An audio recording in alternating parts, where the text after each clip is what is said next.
Hello everyone, स्वागत है आपका फिर से एक बार ज्ञानपीठ फाउंडेशन के अंदर। मानता हूं कि इतने दिन से वीडियोस नहीं आ रहे हैं, लेकिन किसी कारणवश इतने दिनों से वीडियो नहीं आ पा रहे थे। लेकिन 12th क्लास वाले के लिए खुशखबरी है कि अब आपके लिए निरंतर वीडियोस जो है आते रहेंगे। और जहां पर हमारा सिलेबस रुका था, यानी कि चैप्टर नंबर 3 तक आपको करवा दिया गया था, तीसरे पार्ट तक करवा दिया गया था, अब मैं आपको चौथा पार्ट शुरू करने जा रहा हूं। और आपके लिए एक और खुशखबरी है कि अब आपको उस व्हाइट बोर्ड पर पढ़ने की जरूरत नहीं है। आपके डिजिटल बच्चों के लिए डिजिटल क्लास जो है आपके लिए प्रोवाइड की जा रही है डिजिटल बोर्ड के साथ।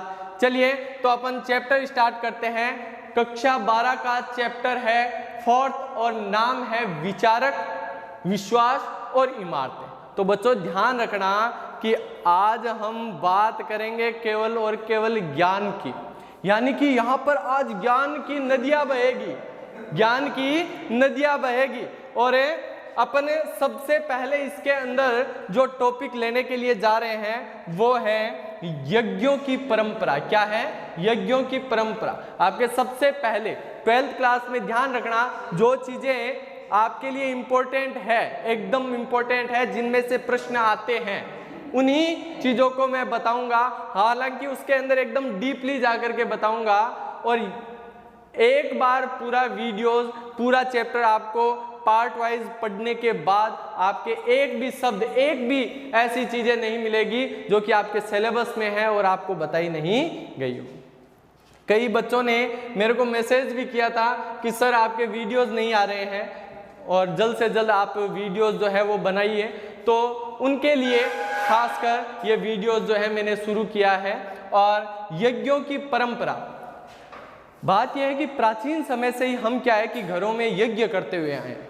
हालांकि साइंटिफिक प्रूव्ड है कि यज्ञ करने से जो है वातावरण शुद्ध होता है, लेकिन ये यज्ञ करने का और भी कोई कारण था या नहीं, ये परंपरा क्यों बनी हुई आ रही है, तो इन परंपराओं को जानने के लिए अपन सबसे पहले वेदों का अध्ययन करना पड़ेगा।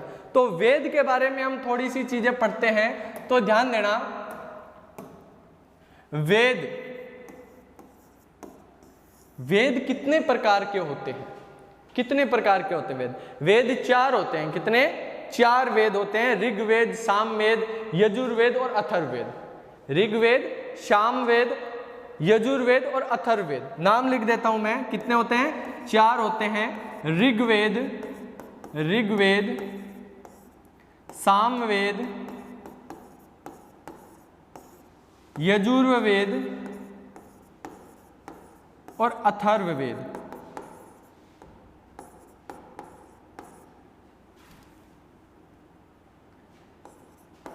अथर्ववेद, ये 4 तरीके के वेद होते हैं। और इन 4 वेदों के अंदर जो मुख्य रूप से सबसे प्राचीन वेद है, सबसे पुराना जो वेद है ऋग्वेद, उस ऋग्वेद में यज्ञों के बारे में बताया गया है। किनके बारे में? यज्ञों के बारे में, कि ये जितने भी यज्ञ होते थे ये किनको समर्पित थे। आपने नाम सुना होगा अग्नि देवता। कौन से? अग्नि देवता। आपने नाम सुना होगा सोम देवता। आपने नाम सुना होगा इंद्र देवता। हमारे सामने हमारे साइंस की फैकल्टी अपने आशीष जी सर बैठे हैं और वो बार बार मेरे को घूर रहे हैं, तो मेरे को भी थोड़ी सी शर्म आ रही है। तो अगर थोड़ा सा मिजाज है मेरा थोड़ा सा शर्मिला, ठीक है, तो ये अगर थोड़ा बहुत ऐसा वैसा हो जाए तो आप टेक्निकल टीम से गुजारिश है कि वो थोड़ा सा कटिंग कर दे। चलिए, हालांकि नहीं, मैं मजाक कर रहा हूँ, कटिंग करने की कोई ज़रूरत नहीं है, ठीक है, इतना भी शर्मिला नहीं हूँ मैं। यज्ञ, अग्नि और सोम, इनको समर्पित होते थे यज्ञ। इनको यज्ञ, अग्नि और सोम। ध्यान देना, क्यों होते थे यज्ञ? आज हम जो भी काम करते हैं वो कहीं ना कहीं हमारा स्वार्थ जरूर होता है, कहीं ना कहीं स्वार्थ जरूर होता है। अगर यहाँ पर आशीष जी बैठे हैं तो वो बैठे क्यों हैं? ताकि वो आगे का वीडियो बनाए तो उनको भी थोड़ा सा एक्सपीरियंस हो, ठीक है, तो वो अपने स्वार्थ के लिए बैठे हैं। वैसे ही अपन यज्ञ करते थे तो अपना कहीं ना कहीं स्वार्थ होता है। अपने मंदिर भी जाते हैं तो कहीं ना कहीं अपने स्वार्थ के लिए जाते हैं। मंदिर में जाते हैं, शिव जी को हाथ जोड़ते हैं, गणेश जी को हाथ जोड़ते हैं, हे गणेश भगवान मेरा घर बनवा देना, मेरे को एक गाड़ी दिलवा देना, मेरे को एक नौकरी दिलवा देना, मेरे को एक छोकरी दिलवा देना। ठीक है, तो इसके लिए ही हम जाते हैं। इसी तरीके से छोकरी वाली बात अच्छी लगी है ना, तो इसी बात पर अपन देखते हैं कि यज्ञ जो होते थे वो मुख्यतः अपने स्वास्थ्य के लिए होते थे, अपने बच्चों के स्वास्थ्य के लिए होते थे, अपने परिवार के स्वास्थ्य अच्छा रहे इसके लिए यज्ञ करते थे। इसके अलावा अपने जो पशु है, जो घर के अंदर पशुधन होते थे, उनके स्वास्थ्य के लिए किया जाता था, इसलिए यज्ञ किए जाते थे। और ये जो यज्ञ की परंपरा है वो जब वेदों को संकलित किया गया था, यानी कि आज से लगभग 1500 से 1000 ईसा पूर्व, 1500 से 1000 ईसा पूर्व में जब वेदों को संकलित किया गया था, उस समय ये यज्ञों की परंपरा जो है शुरू हुई थी।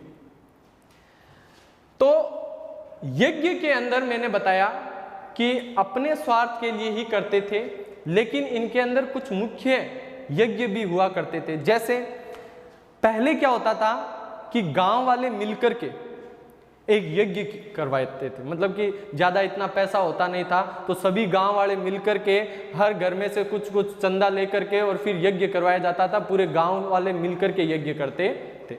लेकिन फिर धीरे धीरे कुछ अमीर लोग आने लगे, वो लेकिन नहीं, हम गांव वालों के साथ यज्ञ क्यों करें, हम अपना यज्ञ अलग से करेंगे, अपने घर के अंदर करेंगे, हमारे पास पैसा बहुत है, इतना पैसा है कि हम खुद यज्ञ करवा सकते हैं। तो कुछ लोग अपने घर में भी यज्ञ करवाते थे। तो गरीब लोग होते थे वो गांव वाले मिलकर के यज्ञ करते थे, जो अमीर लोग होते थे अपने घर में निजी रूप से यज्ञ करवाते थे। लेकिन जो राजा लोग होते थे वो मुख्य रूप से 2 यज्ञ मेन होते थे, वो करवाते थे। उनका नाम ध्यान रखना, एक तो आता है आपके राजसूय यज्ञ, राजसूय यज्ञ, ये बड़ा इंपॉर्टेंट होता था राजाओं के लिए। और एक जो आपने रामायण के अंदर सुना होगा कि जैसे राम जी थे, सीता माता को वनवास के लिए भेज दिया था, उसके बाद में उन्होंने चक्रवर्ती सम्राट की उपाधि धारण करने के लिए पूरे आर्यवर्त पर विजय पताका फहराने के लिए उन्होंने एक घोड़े को छोड़ा,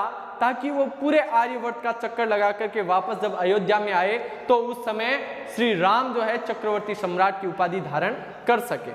लेकिन उनके बीच में बाधा बने थे उनके ही पुत्र लव और कुश।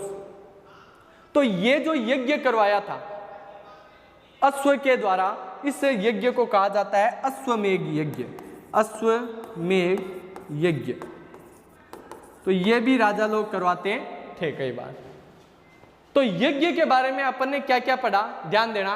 1500 से 1000 ईसा पूर्व जब वेदों को संकलित किया गया था, उस समय ऋग्वेद में यज्ञों की परंपरा के बारे में बताया गया। और इसके बारे में यह बताया गया कि जो अग्नि देवता है, इंद्र देवता है, सोम देवता है, इनको समर्पित होता है यज्ञ। और ये मुख्य रूप से अपने स्वास्थ्य के लिए, अपने परिवार के स्वास्थ्य के लिए, अपने बच्चों के स्वास्थ्य के लिए और यहाँ तक कि अपने पशुधन के स्वास्थ्य के लिए भी ये यज्ञ किए जाते थे। कुछ गांव वाले मिलकर के यज्ञ करते थे, कुछ जो अमीर लोग होते थे वो निजी रूप से अपने घर में यज्ञ करवाते थे। राजा लोग मुख्य रूप से राजसूय यज्ञ या अश्वमेघ यज्ञ करवाते थे। किसी को कोई दिक्कत है, अगर दिक्कत है तो मेरे को दिखाई नहीं देगा, आप कमेंट बॉक्स में जरूर लिख देना और मैं अगले वीडियो में आपकी दिक्कत जो है वो जो भी आपकी प्रॉब्लम है उनको सॉल्व कर दूंगा। ठीक है, तो आगे चले। तो जिसको अगर स्क्रीनशॉट लेना है तो वो स्क्रीनशॉट ले सकता है। ठीक है, फ्री है, कोई दिक्कत नहीं है, आप ले सकते हो। ठीक है, मेरी फोटो भी ले लेना साथ में, कोई दिक्कत नहीं है। ठीक है, आगे देखो, आगे बात करते हैं अपन वाद विवाद। वाद विवाद क्या होता है कि जब वेद आए, वेदों में इतने नियम कानून आए, उसके बाद नए नए धर्म आए, जैन धर्म, बौद्ध धर्म और ये अपना सनातन धर्म है ही। तो इन धर्मों के अंदर अलग अलग तरीके के नियम दे रखे थे।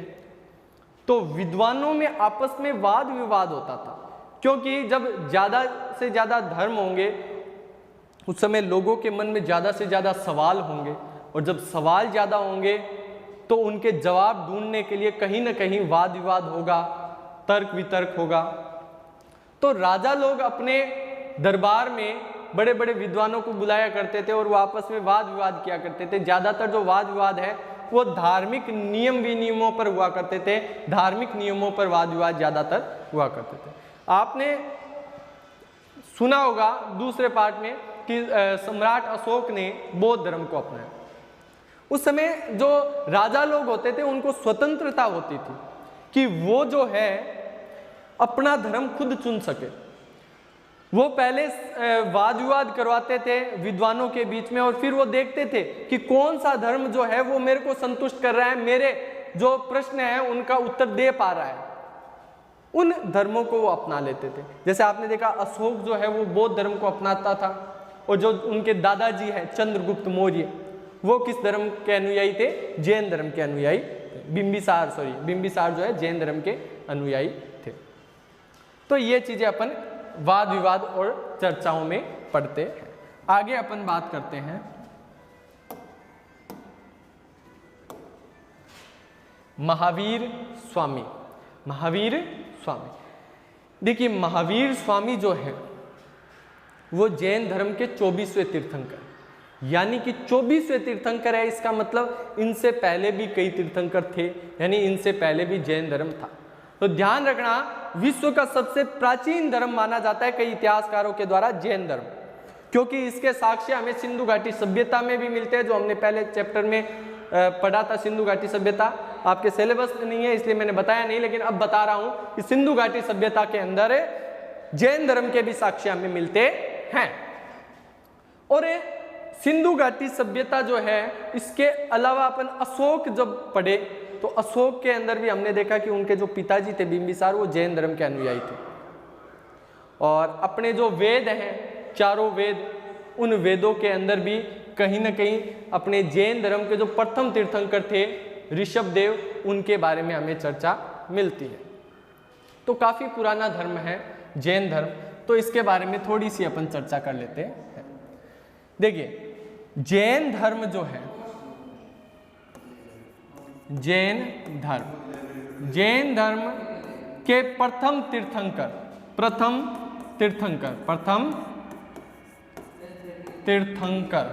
देखिए ये तीर्थंकर क्या होता है, ये प्रश्न बनता है 12th क्लास में। जो भी पढ़ रहे हैं उनके लिए बहुत ही इंपॉर्टेंट प्रश्न बनता है कि तीर्थंकर क्या होते थे। तीर्थंकर होते थे शिक्षक। क्या होते थे? शिक्षक। तीर्थंकर किसको कहते थे? शिक्षक को कहते थे। किसको?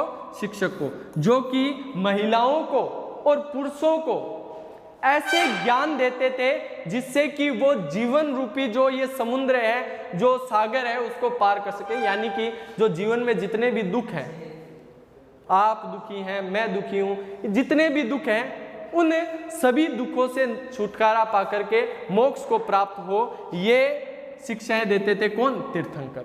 यानी कि अपन सीधी सी भाषा में बोल सकते हैं, ऐसे महापुरुष जो पुरुषों और स्त्रियों को ज्ञान प्राप्त करवाते थे या ज्ञान देते थे। किसका ज्ञान?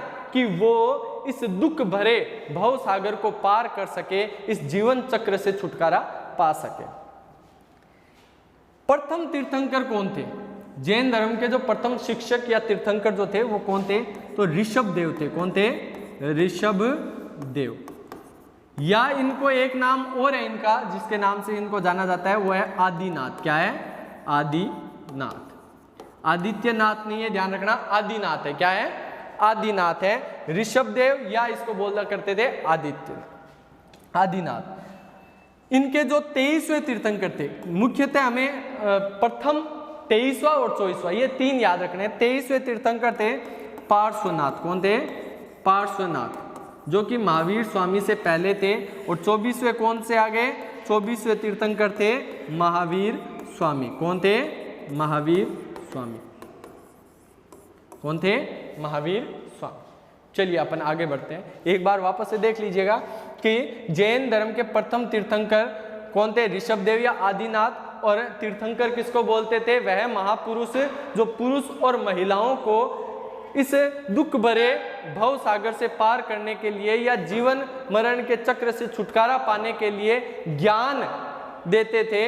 वो कौन थे? तीर्थंकर थे। प्रथम तीर्थंकर ऋषभदेव या आदिनाथ। और 23वें पार्श्वनाथ और 24वें महावीर स्वामी, जिनके बारे में हम आगे पूरा पढ़ेंगे। चलिए आगे देखते हैं अपन, आगे देखते हैं अपन। ये देखो, ये महावीर स्वामी,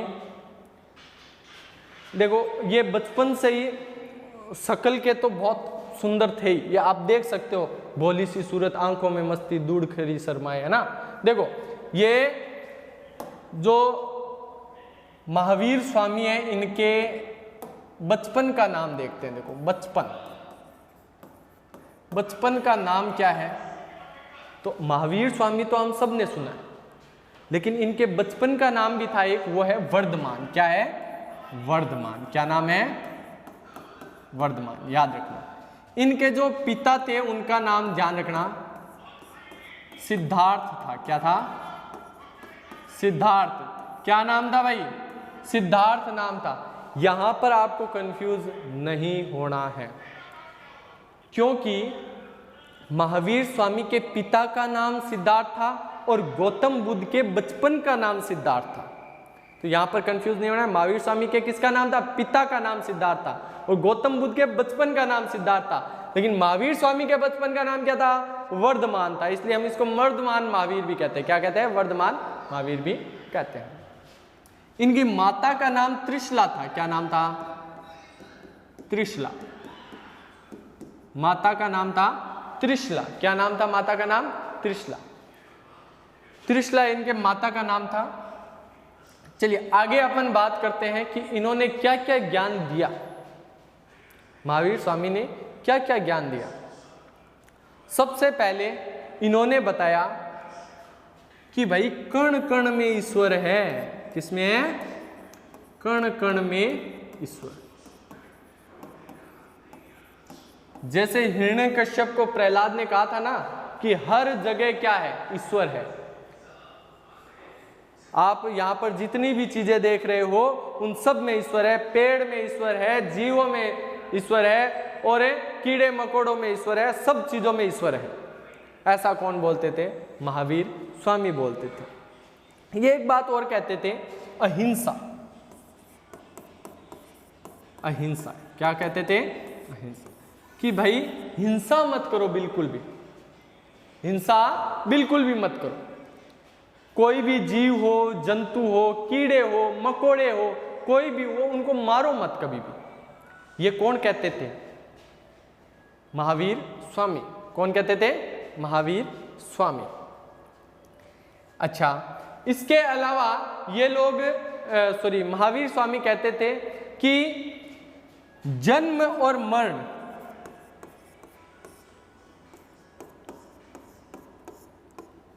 आदमी जन्म लेता है और इस जीवन के अंदर कई दुख देखता है, कोई सुख देखता है और फिर वो मर जाता है और उसके बाद कहा जाता है कि पुनर्जन्म होता है।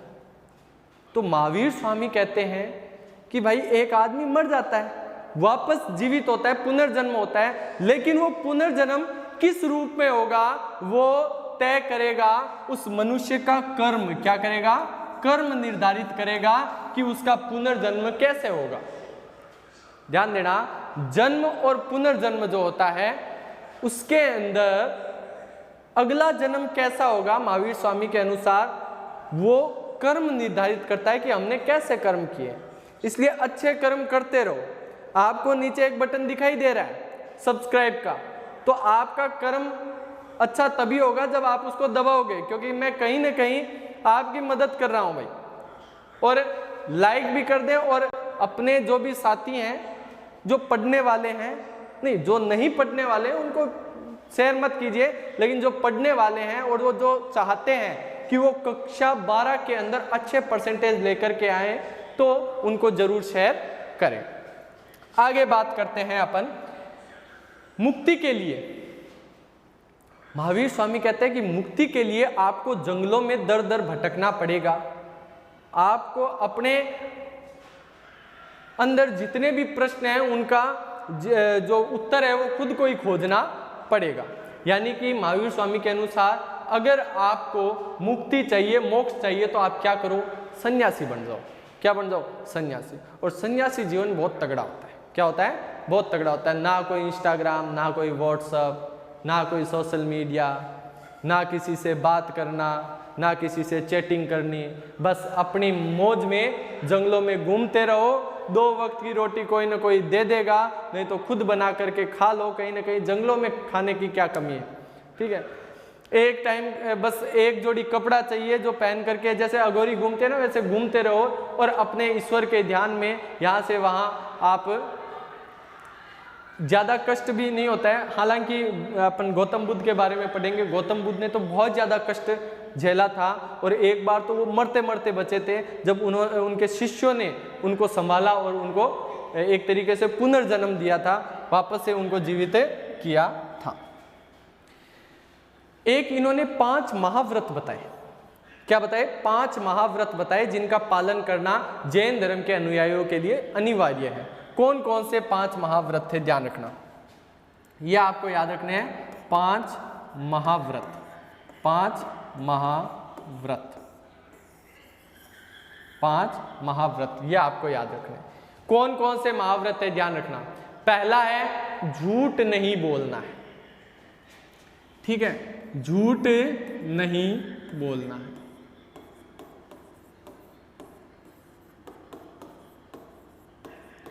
तो आप में से कौन कौन है जो झूठ बोलते हैं और कौन कौन है जो झूठ नहीं बोलते हैं, वो एक बार आप कमेंट बॉक्स में लिख करके मेरे को बता दें, ठीक है। दूसरा, चोरी नहीं करना है, चोरी नहीं करना है। देखो ये सारे के सारे है ना,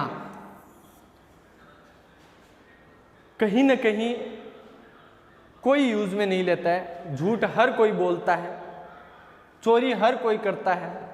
कोई किसी दूसरे के घर में चोरी कर लेता है, कोई किसी और चीज़ की चोरी कर लेता है। और कई बार तो वो गाने गाता है ना कि चुरा के दिल मेरा, तो दिल भी चोरी कर लेते हैं, ठीक है।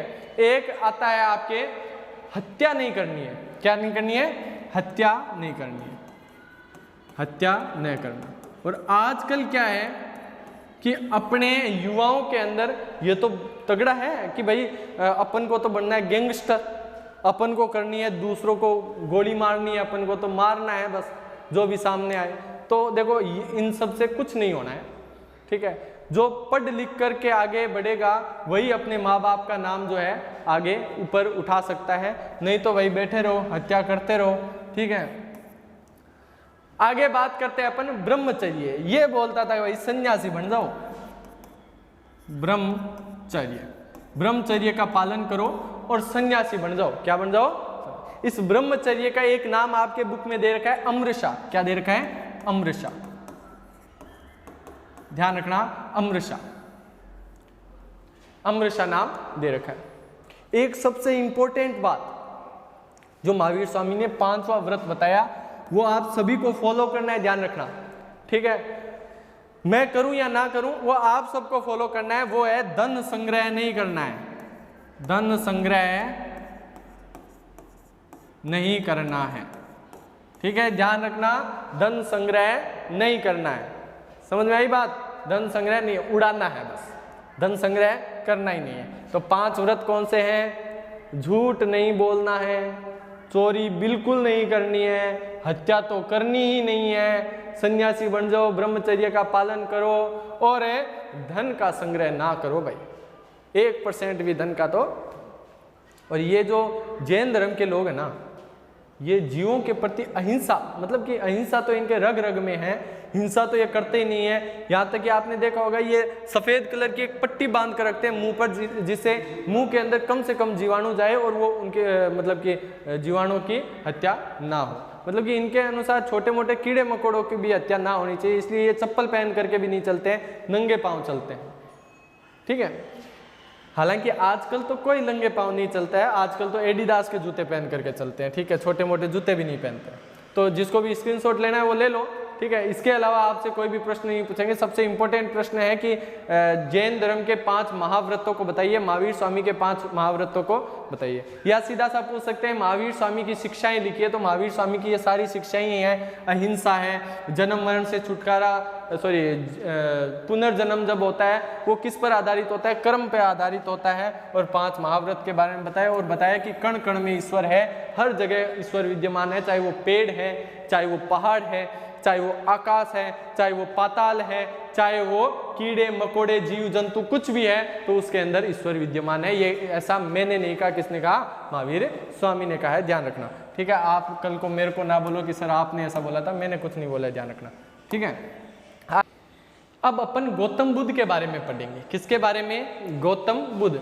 ये बड़ा मजेदार आदमी था। ठीक है, और मन तो ये कर रहा है कि इसको मैं मारवाड़ी में पढ़ाऊं, लेकिन क्या करें, सारे जो भारत के अंदर है वो मारवाड़ी जानते नहीं है। ठीक है, तो आपको हिंदी में ही पढ़ाना पड़ेगा। अगर किसी को मारवाड़ी में पढ़ना है तो आप हमसे संपर्क कर सकते हो भाई। नोखा के अंदर ज्ञानपीठ फाउंडेशन, जो कि आपके गांधी चौक में स्थित है, वहां पर आपके निरंतर क्लासें लगती है। कक्षा 12 कला वर्ग, कक्षा 10, और इसके साथ साथ अगर आप सरकारी नौकरी की तलाश में हैं तो CET, LDC या इसके अलावा अपन SSC GD है, पटवारी है, BSTC है, ऐसी नौकरियों की आप अगर तलाश में हो तो निश्चित रूप से आपको सफलता मिलेगी, और कहीं नहीं आपको बस मिलेगी तो ज्ञानपीठ फाउंडेशन के अंदर, जो कि गांधी चौक नोखा में स्थित है। गौतम बुद्ध कौन था, गौतम। इनके बचपन का नाम था, चलो पहले तो जन्म से पहले की बात कर लेते हैं। इनकी माता, इनके जो पिता थे वो शाक्य कुल के राजा थे। कौन से कुल के, शाक्य कुल के, शाक्य कुल के राजा थे। नाम था शुद्धोधन। क्या नाम था, शुद्धोधन। एक बार क्या है, इनकी माता जो है वो अपने पीहर जा रही थी और ये भाई साहब पेट में ही थे, और रास्ते में ही एक जंगल पड़ता है, नाम है लुम्बिनी वन। क्या नाम है, लुम्बिनी वन।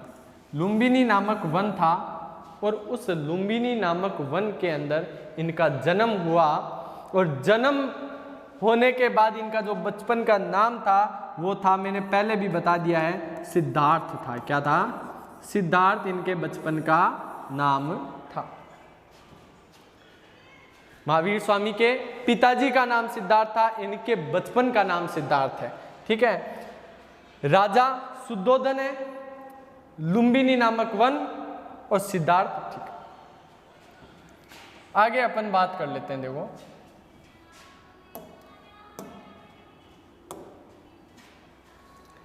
ये भाई साहब देखो कितने फूट रहे हैं। ठीक है, फूट रहे तो थे। अब बात करते हैं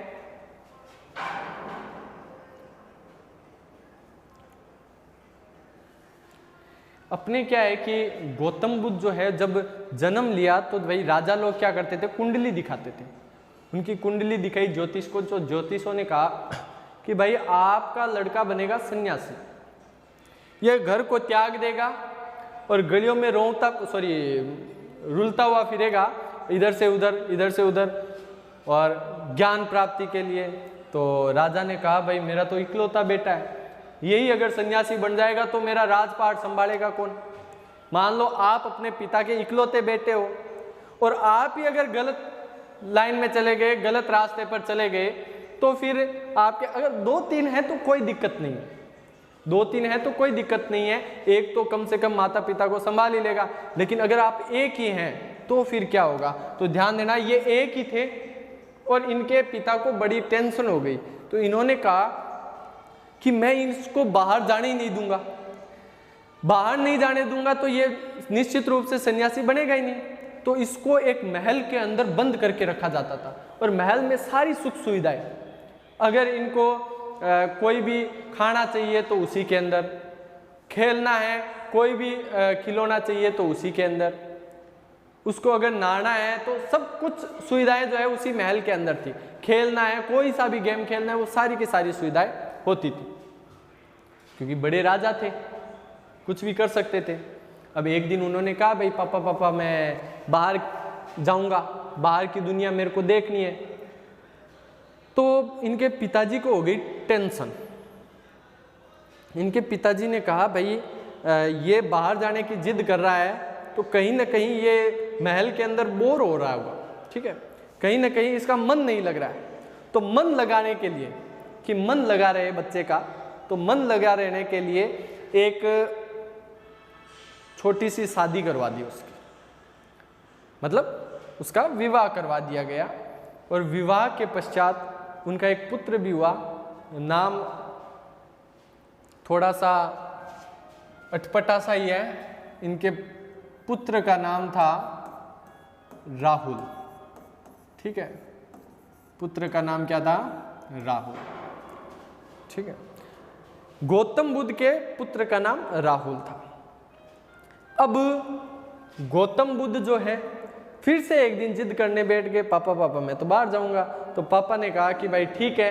तो पापा ने कहा एक बार बाहर घूमने के लिए भेज देते हैं। अब सारथी उनके साथ, सारथी जो रथ चलाता है वो उसके साथ चल रहा था और उन्होंने कई चीज़ों के देखा। एक जो बूढ़ी औरत थी उसको देखा तो उसको बोला कि भाई सारथी को कि ये कौन है, ये ऐसे खांस क्यों रही है? तो बोले कि ये बूढ़ी हो गई है। बोले बूढ़ी क्यों हुई है और इसके चेहरे पर ऐसी झुर्रियाँ क्यों हैं? तो बोले कि ये तो बूढ़ा हो जाता है आदमी और थोड़े दिनों में ये चला भी जाएगा।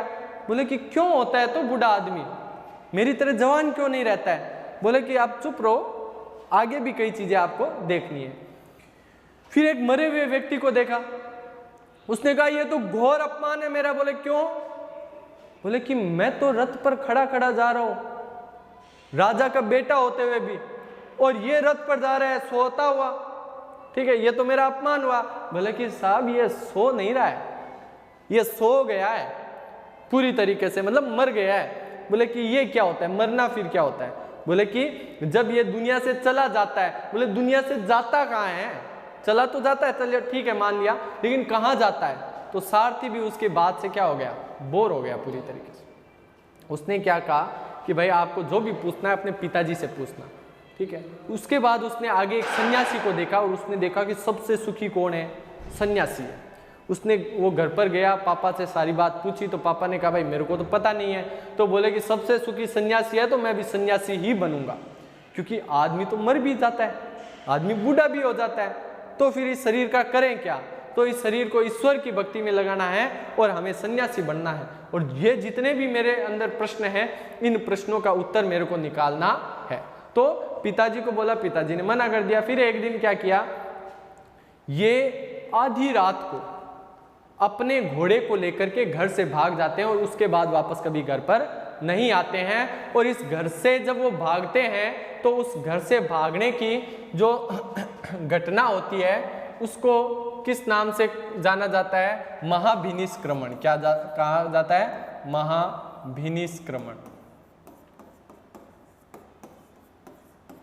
महाभिनिष्क्रमण किस घटना को कहा जाता है? घर से, या मैं बोल देता हूं गृह त्याग, गृह त्याग की घटना को क्या कहा जाता है?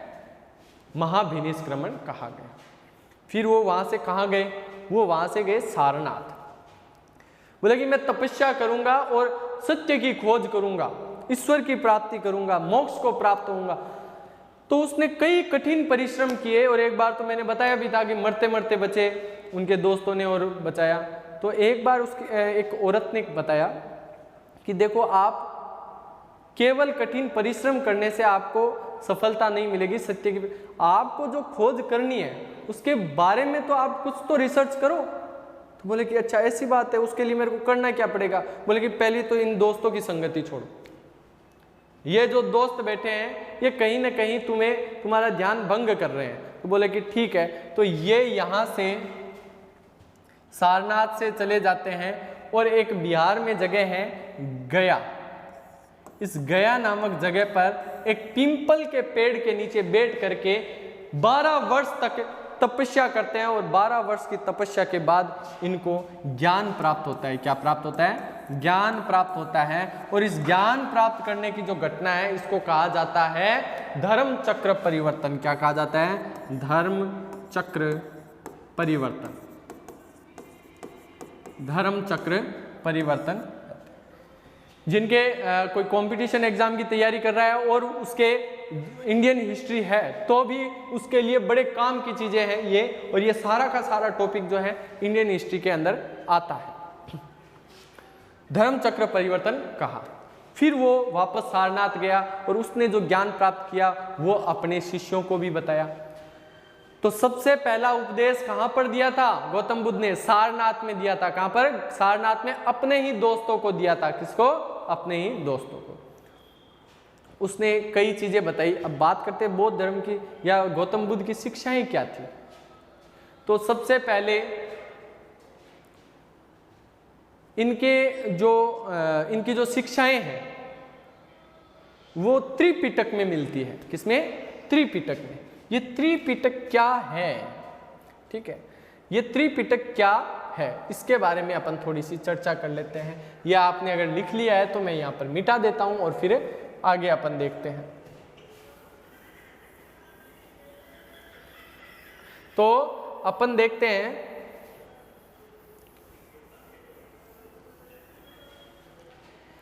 सूत पिटक।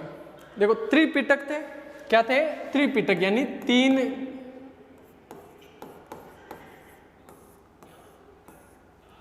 तीन भागों में डिवाइड किया हुआ है गौतम बुद्ध के शिक्षाओं को। और वो तीनों के नाम क्या है? उन तीनों को संयुक्त रूप से बोलते हैं, अगर एक नाम बोले तो त्रिपिटक, और तीनों के अलग अलग नाम भी है। एक है सूत पिटक, जिसके बारे में हमने पहले भी चर्चा की है पाठ संख्या 2 में, जब हमने पढ़ा था कि राजा कौन होता था, ये सूत पिटक में लिखा होता है। राजा की उत्पत्ति कैसे हुई ये सूत पिटक में लिखा मिलता है हमें। एक आता है अभिधम पिटक, अभिधम पिटक, और एक आता है विनय पिटक, एक आता है विनय पिटक। और मुख्य रूप से जो ज्यादातर जो शिक्षाएं हैं वो हमें कौन से पिटक में मिलती है? सूत पिटक में मिलती है। किसमें? सूत पिटक में। और ये कोई भगवान नहीं थे। देखो कई लोग वो गौतम बुद्ध को भगवान मानते हैं कि भाई इनके अंदर ऐसी शक्तियां थी कि ये मरे हुए आदमी को भी जिंदा कर देते थे। तो ऐसी सब अफवाहें हैं, क्योंकि आप अगर मौखिक रूप से कुछ अगर सुनेंगे तो एक कथा आती है गौतम बुद्ध के अंदर कि गौतम बुद्ध के पास एक औरत आई जिसका बच्चा मर चुका था, उसकी लाश को लेकर के आई और उसके पास आकर के बोले कि आप तो भगवान हैं, आप इसको जीवित कर दीजिए। तो गौतम बुद्ध ने कोई जीवन दान नहीं दिया, ना उसके पास ऐसी कोई शक्ति थी कि वो जीवन दान दे सके, लेकिन उसने उस मां को यह समझाया कि मृत्यु निश्चित है। कौन सा ज्ञान दिया? मृत्यु अवश्य भावी है, मतलब ये अवश्य होगी, आज नहीं तो कल होती, कल नहीं तो परसों होती, लेकिन होती जरूर। ठीक है, तो मेरी भी मृत्यु एक दिन निश्चित है, आपकी भी मृत्यु एक दिन निश्चित है, सबकी मृत्यु एक दिन निश्चित है। क्या लेकर के आए थे, क्या लेके जाएंगे? तो अगर थोड़ी सी भी अगर आप चाहते हो कि मैं यहाँ पर कुछ भी करके जाऊं तो आप पढ़ करके जाओ, आप ज्ञान प्राप्त करके जाओ। ठीक है, ताकि आपको सारे सुख मिल सके, आप इन दुखों से छुटकारा पा सके। ठीक है, दुख तो बहुत सारे होंगे, कभी पापा मार देते हैं घर पर, कभी माँ डांट देती है, तो इन दुखों का छुटकारा एक ही है, पूरे दिन पढ़ते रहो, ना पापा कुछ बोलेंगे ना मम्मी कुछ बोलेगी। ठीक है, तो बात करते हैं अपन वो मरे हुए बच्चे को जीवित नहीं किया, उसको माता को ये बताया कि भाई मृत्यु तो एक दिन निश्चित है। और इसने एक और शिक्षा दी थी, इसने शिक्षा दी थी कि भाई साहब राजा को हमेशा दयावान रहना चाहिए। राजा जो होता है उसको हमेशा क्या रहना चाहिए? दयावान रहना चाहिए। और इसी नीति को अपनाया था सम्राट अशोक ने। किसने? सम्राट अशोक ने इसको अपनाया था, और वो कलिंग के युद्ध के बाद दयावान हो गया था, सब पर दया दिखाता था। इसके अंदर अपन एक धम बात करते हैं। धम क्या है? धम एक तरीके से धर्म को ही बोलते हैं। क्या बोलते हैं? धर्म के जो नियम कानून होते हैं धर्म, तो धर्म से नाम बना है धम। और धम क्या होता है और अशोक का धम क्या है, इसके बारे में हमने कक्षा 12 के जो चैप्टर 2 है उसके अंदर बात की है। अगर आपने प्रथम चैप्टर और द्वितीय चैप्टर आपने नहीं पढ़ा है, यानी फर्स्ट चैप्टर और सेकंड चैप्टर आपने नहीं पढ़ा है, तो आप प्लेलिस्ट में जाकर के फर्स्ट चैप्टर और सेकंड चैप्टर भी आप पढ़ सकते हैं। वीडियो जो है वो निरंतर आते रहेंगे, हो सकता है 2 या 3 पार्ट में ये चैप्टर कंप्लीट हो। मैं कोशिश करूंगा कि 2 पार्ट में कंप्लीट कर दूं, लेकिन 2 पार्ट में अगर नहीं होता है तो 3 पार्ट में भी हो सकता है, तो ध्यान रखना। आगे अपन बात करते हैं इसकी शिक्षाओं में। इन्होंने 8 मार्ग बताए इस जन्म मरण से छुटकारा पाने के लिए। कितने? 8 मार्ग। और 8 मार्ग के अंदर ये मिटा देता हूं मैं, ठीक है। इन 8 मार्गों को क्या कहा जाता है? अष्टांगिक मार्ग कहा जाता है। क्या कहा जाता है? अष्टांगिक मार्ग।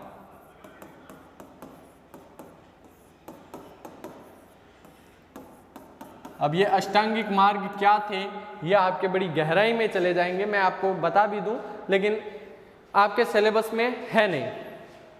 अगर आपको जानना है तो आप कमेंट बॉक्स में लिख दीजिए, मैं अगले चैप्टर में आपको बता दूंगा, लेकिन फिर वीडियो लंबा करने से फिर कोई मतलब है नहीं।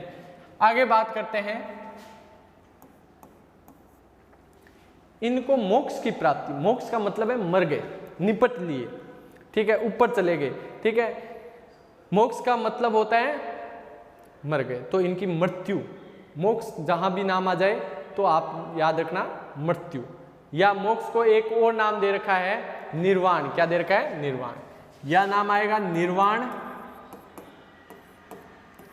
या मोक्ष या मृत्यु। इनको जब निर्वाण प्राप्त हुआ या मोक्ष प्राप्त हुआ या जब इनकी मृत्यु हुई, इस घटना को एक नाम से जाना जाता है, वो घटना है महापरिनिर्वाण।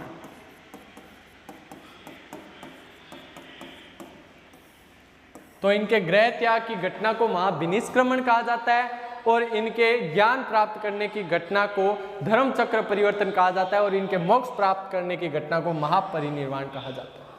इन्होंने कई लोगों को भिक्षु बनाया। भिक्षु का मतलब है सन्यासी एक टाइप का बनाया, लेकिन इन्होंने महिलाओं को भिक्षु बनने से मना किया। तो औरतों ने कहा क्यों भाई, हम क्यों नहीं बन सकते, हमें भी ताकत है। तो ये मानते थे कि महिलाएं थोड़ी सी कमजोर होती है, असल में कमजोर होती भी है। क्यों? ठीक है, होती है ना। हाँ, तो महिलाएं जो है वो कमजोर होती है, तो वो भिक्षु नहीं बन सकती, वो इतने कष्ट नहीं सह सकती। तो बोले कि ये जो भ्रम, एक तरीके से भ्रम ही था गौतम बुद्ध का कि महिलाएं कुछ नहीं कर सकती। तब गौतम बुद्ध का एक शिष्य था, प्रिय शिष्य था, नाम था आनंद। ठीक है, आनंद कौन था? आनंद कौन था? गौतम बुद्ध का शिष्य था। गौतम बुद्ध का शिष्य कौन था? गौतम बुद्ध का शिष्य था। और इसने गौतम बुद्ध को समझाया भाई महिलाओं को भी भिक्षुणी होना चाहिए।